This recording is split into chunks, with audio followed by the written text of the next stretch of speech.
Assalamualaikum warahmatullahi wabarakatuh. Good morning, hello everyone. I hope you're going great today. And today we are going to listen to a presentation and title is Penilaian Kurikulum Merdeka or Assessment Merdeka Curriculum. Before we continue explain the material, let me introduce our member. We are from group 10. Me, Giviristika Hernanda as moderator, and my friend, my partner, Anissa Pratiwi as first speaker, and my friend, Anissa Putri as last speaker. The next material will be explained by Anissa Putri. To Anissa Putri, time is yours.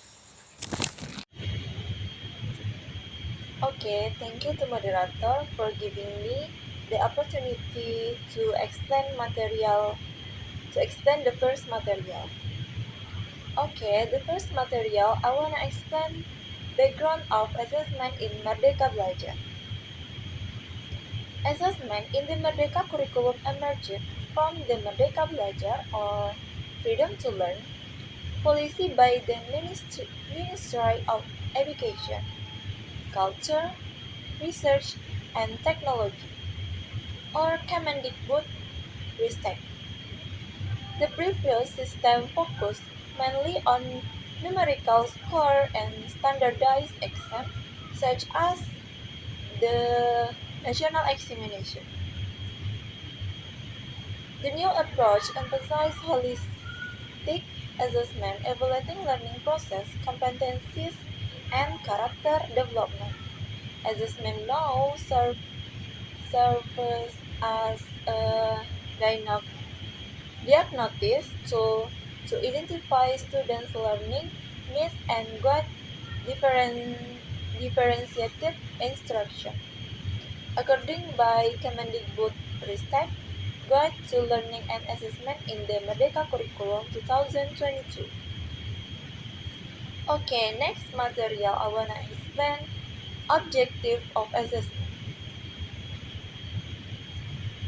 Objective of assessment, first of all, to support student-centered learning. So, assessment in the Merdeka curriculum focus on students as active learners.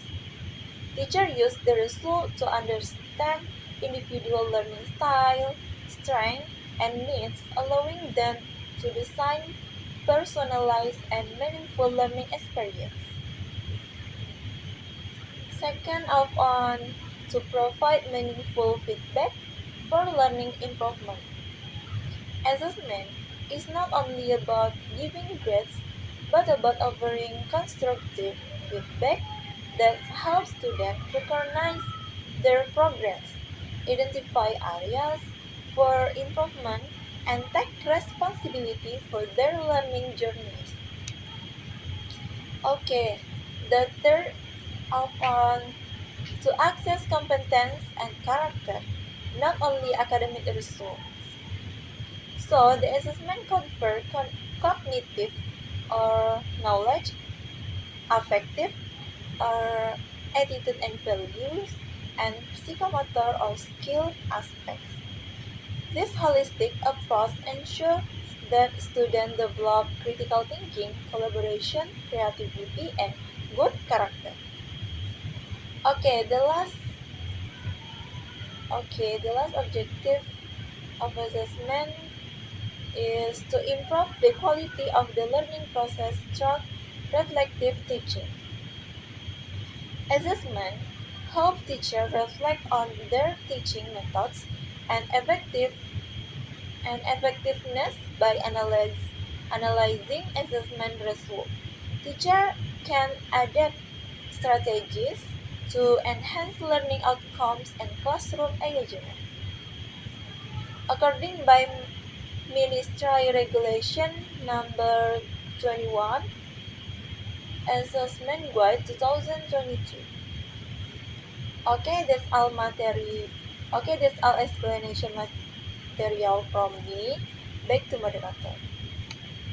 Alright, so let's start our session. For the first material will be explained by Anissa Pratiwi. To Anissa Pratiwi, time is yours. Thank you for opportunity for me to mentor. Terbentuk Nasa, Anissa Pratiwi. I will continue the explanation about assessment in the Merdeka curriculum. Type of assessment. Point A. Diagnostic assessment help teacher understand study, recognize before the learning process begins. It identifies studies, change and weakness, allowing teacher to decide appropriate learning strategies.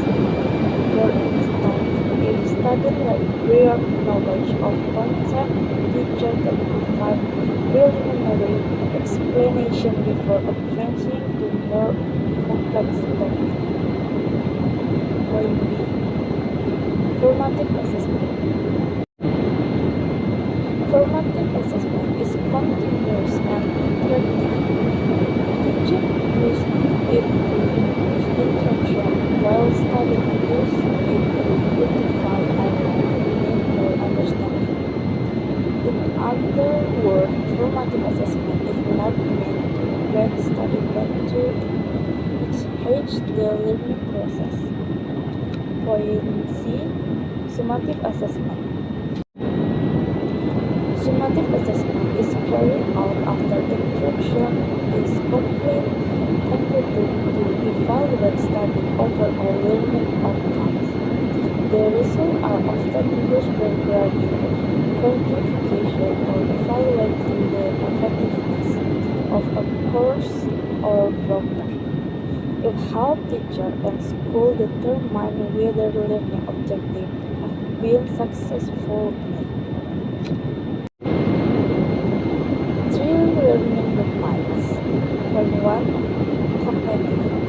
Relative thinking abilities such as understanding, analyzing, and evaluating knowledge. Point 2. Affective. Including attitude, interest, motivation, and value that influence learning behavior. Point 3. Physiognomy. Involves physical ability or performance skills such as conduction, experiment, or verbal presentation. That's all the explanation for me. Back to moderator. Thank you. Okay, thank you to Anissa Pratiwi. Next, we will move to the conclusion for this discussion. Okay, for the last but not least is conclusion. So for result our discussion for today, the assessment in the Merdeka curriculum emphasizes a holistic and student-centered approach to evaluating learning. It moves beyond traditional scoreage and focuses on developing competence, character, and skill. Through diagnostic, formative, and summative assessment, teacher can understand student needs, monitor progress, and measure achievement effectively. Overall, assessment in the curriculum serves not only to evaluate outcome but also to improve learning processes, provide meaningful feedback, and support independent and differentiated learning in line with the spirit of Merdeka Belajar. So that's all for our presentation. Thank you for your attention and sorry for our mistake. Assalamualaikum warahmatullahi wabarakatuh.